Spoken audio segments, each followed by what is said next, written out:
ఉత్తరాంధ్ర సాంస్కృతిక వైభవాన్ని, ప్రకృతి సౌందర్యాన్ని ప్రపంచానికి చాటి చెప్పే విశాఖ ఉత్సవ్ 2026ను ఈ నెల 24 నుంచి ఫిబ్రవరి 1 వరకు అత్యంత వైభవంగా నిర్వహించాలని కూటమి ప్రభుత్వం నిర్ణయించింది. VMRDA చిల్డ్రన్ ఏరినాలో ఉత్సవాల కర్టెన్ రైజర్ కార్యక్రమాన్ని ఘనంగా నిర్వహించారు. విశాఖ ఉత్సవ్ను ఒక జిల్లాకు పరిమితం చేయకుండా విశాఖపట్నం, అనకాపల్లి, అల్లూరి సీతారామరాజు జిల్లాలను కలుపుతూ నిర్వహిస్తున్నట్లు మంత్రి కందుల దుర్గేష్ ప్రకటించారు. 3 జిల్లాల్లోని 20 ప్రధాన కేంద్రాలలో 500కు పైగా సాంస్కృతిక పర్యాటక కార్యక్రమాలు జరగనున్నాయని వెల్లడించారు. ఈ ఉత్సవాల ద్వారా ఉత్తరాంధ్ర ప్రాంతంలో దాదాపు 500 కోట్ల ఆర్థిక లావాదేవీలు జరుగుతాయని, తద్వారా స్థానిక యువతకు, కళాకారులకు సుమారు 3000 మందికి ఉపాధి లభిస్తుందని మంత్రి దుర్గేష్ ఆశాభావం వ్యక్తం చేశారు.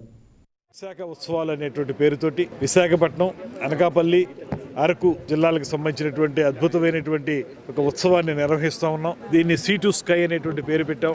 సాగర తీరాల నుంచి కొండ శిఖరాల వరకు మనకు ఉన్నటువంటి పర్యాటక అద్భుతాలన్నింటినీ కూడా ఇందులో చూపించి, తద్వారా ఇక్కడ రకరకాల కార్యక్రమాలతోటి, సాంస్కృతిక కార్యక్రమాలతోటి, మరో పక్కన స్థానికుల యొక్క పూర్తిస్థాయి భాగస్వామ్యంతో ఈ కార్యక్రమాలను పెద్ద ఎత్తున నిర్వహించాలనేటువంటి ఆలోచనతో ఈరోజు కర్టెన్ రైజర్ కార్యక్రమాన్ని ఏర్పాటు చేసుకున్నాం.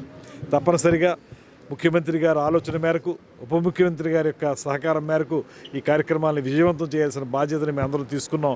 ప్రజలను కూడా మేము ఆహ్వానిస్తున్నాం. పెద్ద ఎత్తున రండి, పార్టిసిపేట్ చేయండి. వీటి వల్ల మీకు ఆహ్లాదం కలగడంతో పాటు మన యొక్క గొప్ప ప్రకృతి రమణీయత ఏదైతే ఉందో దాన్ని ప్రపంచానికి విశ్వవ్యాప్తం చేయడానికి తెలిసే విధంగా ఈ కార్యక్రమాన్ని చేస్తున్నాం కనుక అందరూ పార్టిసిపేట్ చేయవలసిందిగా అందరినీ కోరుకుంటూ ఈ కర్టెన్ రైజర్ కార్యక్రమంలో పాల్పంచుకున్న మంత్రులకి, శాసనసభ్యులకి, ఎంపీలకి అందరికీ కూడా ధన్యవాదాలు. Please subscribe to YK TV Network. Please subscribe to YK TV. Please watch YK News. Don't forget to subscribe YK News channel.